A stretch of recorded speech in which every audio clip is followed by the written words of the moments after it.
लोगों ने अपनी मोबाइल्स बाहर निकाल ली हैं और फ्लैशलाइट्स ऑन कर लिया है और जैसे ही जो बड़ी स्क्रीन्स यहां पर लगी हैं, प्रधानमंत्री नरेंद्र मोदी के यहां पर पहुंचने की जैसे ही तस्वीर उसमें दिखाई दी तो नरेंद्र मोदी के नाम के नारे लगने लगे, मोदी मोदी के नारे लगने लगे और यहां पर उस वक्त जरूर मैं कहूंगा कि इलेक्ट्रीफाइंग माहौल हो गया। और आज जब हम दोपहर से यहां पर आए हुए हैं, हजारों की संख्या में लोग यहां पर पहुंचे हैं और जबरदस्त उत्साह और माहौल लोगों का नजर आ रहा है। अभी भी आप देखिए, सिर्फ लोगों को इंतजार है क्योंकि अभी देखिए प्रधानमंत्री अंदर पहुंच चुके हैं स्टेडियम में, लेकिन जो वो यहां पर जो ग्राउंड है वहां पर अभी नहीं पहुंचे हैं और इसीलिए अभी भी इंतजार किया जा रहा है कि प्रधानमंत्री नरेंद्र मोदी जैसे ही यहां पहुंचेंगे, यहां उनका ग्रैंड वेलकम जो यूएई के शेख हैं, किंग हैं, उन्होंने तो किया ही है, लेकिन जो ऐलान मोदी कार्यक्रम में पब्लिक आई हुई है वो नरेंद्र मोदी की एक झलक पा लेने के लिए इस वक्त दीवानी हो रखी है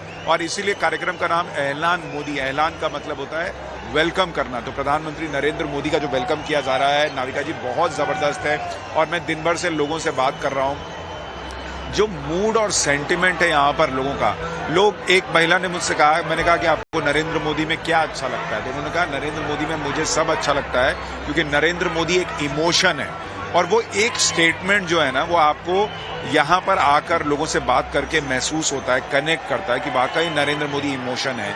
83 साल की महिला मिलती हैं, उन कहती हैं कि मैंने जवाहरलाल नेहरू को भी देखा है, इंदिरा गांधी को भी देखा है, राजीव गांधी को भी देखा है, लेकिन मोदी जैसा किसी को नहीं देखा क्योंकि मोदी देश को आगे रखते हैं। ये सेंटिमेंट 83 साल की महिला में है और यहाँ 5, 6 साल, 11 साल के जो बच्चे आए हैं उनमें भी है। उनसे पूछिए मोदी को देखने क्यों आए हैं, क्या अच्छा लगता है, तो नरेंद्र मोदी इंसान अच्छे हैं और देश के लिए अच्छा कर रहे हैं। तो ये एक सेंटिमेंट 83 से लेकर, और देखिए अब नरेंद्र मोदी के आने की बात हो रही है तो यहाँ पर माहौल और गर्माता हुआ, हल्की यहाँ पर ठंड है लेकिन माहौल गर्माता हुआ क्योंकि जबरदस्त उत्साह लोगों में। और लोग इस वक्त टकटकी लगाकर, जो बड़ी स्क्रीन यहाँ पर लगी हुई है, चूंकि एक फुटबॉल स्टेडियम है तो यहाँ पर बड़ी स्क्रीन्स लगी हुई हैं, उस पर लोग इंतजार कर रहे हैं कि कैसे नरेंद्र मोदी की एक झलक जो है वो देखने को मिल जाए।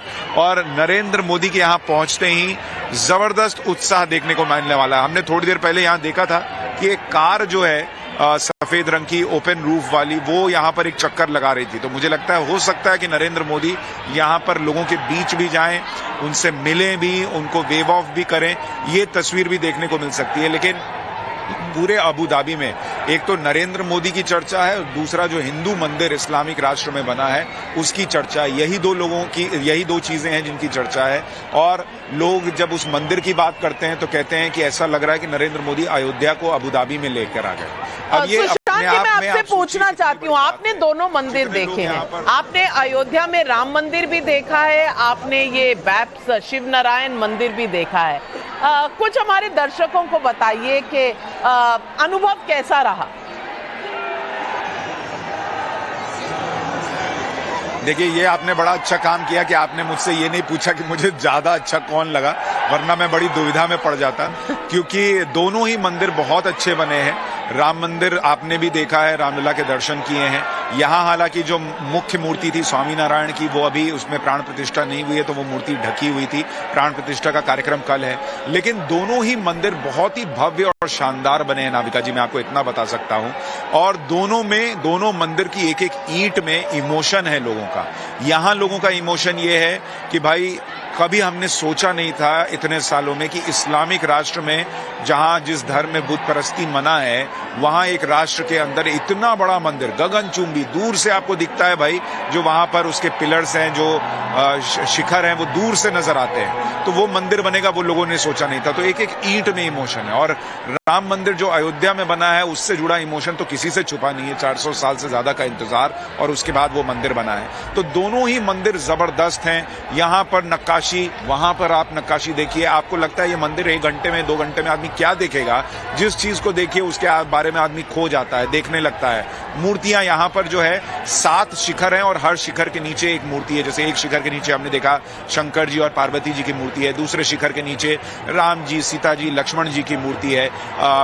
इसी तरह से दक्षिण में जो मंदिर हैं उनसे जुड़े हुए जो रूप है वो यहाँ पर नजर आते हैं, स्वामी नारायण जी की मूर्ति है। तो सब कुछ यहाँ पर, मतलब अगर आप यहाँ मंदिर आएंगी अबू धाबी वाली, तो आपको उत्तर से लेकर दक्षिण तक आप जितने भगवानों के दर्शन करने जाती हैं वो सारे आपको यहाँ पर मिल जाएंगे। बहुत बड़ी बात कही आपने। और सुशांत जी, मैं एक और एक्सपीरियंस आपसे पूछना चाहती हूँ। जब हम अयोध्या में थे तो आपने देखा कुछ दिन बारिश और बादल छाए हुए थे, और जिस दिन प्राण प्रतिष्ठा हुई उस दिन धूप निकल आई, मौसम बदल गया। अब आप कह रहे हैं अबू धाबी में ठंड पड़ रही है, गर्म रेगिस्तान में ठंड पड़ रही है, वहां का मौसम कैसे बदल दिया आपने? नहीं, मैंने नहीं बदला है, लेकिन जो BAPS संस्था से जुड़े हुए लोग हैं, कल जब हम वहाँ शूट के लिए गए थे तो वहाँ पर बहुत जबरदस्त बारिश हो रही थी। तो उन लोगों का कहना था कि देखिए, मंदिर का उद्घाटन होना है और प्राण प्रतिष्ठा होनी है, उसके पहले प्रभु ने खुद ही मंदिर की धुलाई कर दी, क्योंकि यहाँ रेगिस्तान है, बहुत रेत उड़ती है। और स्वामी नारायण संस्था से जुड़े हुए जितने लोग हैं, जो उनके गुरु हैं, उनका भी कहना था कि एक रेत यहाँ पर मंदिर पर नहीं होनी चाहिए। तो उनका भाव ये था कि प्रभु ने खुद ही इस मंदिर की सफाई करा दी, क्योंकि इस मौसम में यहाँ पर बारिश अमूमन होती नहीं है। तो इसलिए वो बारिश होना, इस तरह से बारिश होना और ठीक प्राण प्रतिष्ठा के पहले होना, लोग कह रहे हैं ये एक संयोगी है जो यहाँ पर हुआ है। और मैं आपको जब बारिश की बात कर रहा हूँ तो मैं मौसम का बता रहा था नाविका जी, कि जब हम अयोध्या की बात करते हैं, मंदिर बनना बहुत मुश्किल था, दिक्कत थी, सब कुछ है, लेकिन आप यहाँ के लिहाज से देखेंगी अगर, कि ये मंदिर बनना रेगिस्तान में 50 डिग्री 55 डिग्री की गर्मी के बीच, पूरा खुला एरिया, वहाँ लू चल रही है, धूल चल रही है, रेतीली आंधियां चल रही हैं, उसके बीच में BAPS संस्था को भी आपको तारीफ करनी होगी कि उनसे जुड़े हुए लोग यहाँ टेंट बना कर रहे हैं। जिन मजदूरों ने काम किया, आप सोचिए वो कितनी तपती गर्मी में यहाँ पर उन्होंने काम किया है। और एक एक चीज भारत में, मतलब अगर मार्बल इटली से मंगाया गया है तो वो भारत गया है पहले, और भारत में उसको जो है वो उसकी नक्काशी हुई है, और उसके बाद उसको डिब्बों में भर के यहाँ लाया गया है। तो कितनी मेहनत हुई। और जो डिब्बे हैं, जो लकड़ियां थी, जिन लकड़ी के जिन डब्बों में उनको लाया गया, वो लकड़ियां भी नहीं फेंकी गई। फिर एक बड़ा सा कैफेटेरिया बना के उन लकड़ियों से यहाँ पर जो है वो टेबल और मेज कुर्सी बना दी गई।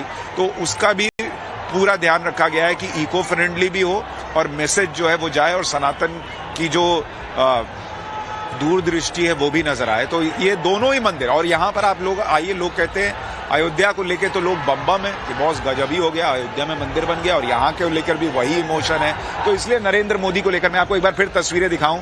अब लोगों का इंतजार जो है ना, वो बेसब्री और बढ़ गई है, क्योंकि उनको लग रहा है कि अब तो नरेंद्र मोदी स्टेडियम में आ चुके हैं, अब क्यों नहीं आ रहे हैं। तो इसलिए थोड़ा सा लोग बेसब्र हो रहे हैं, और बस अभी किसी भी वक्त वो यहाँ पर स्टेडियम के अंदर जो सामने डायस बना हुआ है वहां नजर आएंगे। और जैसे ही नरेंद्र मोदी यहाँ पहुंचेंगे, मैं आपको कह सकता हूं कि बहुत जबरदस्त माहौल होने वाला है, क्योंकि अभी थोड़ी देर पहले ही यहाँ पर वंदे मातरम गीत बज रहा था, और नाविका जी आप यकीन नहीं करेंगी, वो वंदे मातरम पूरा स्टेडियम जो है वो गा रहा था।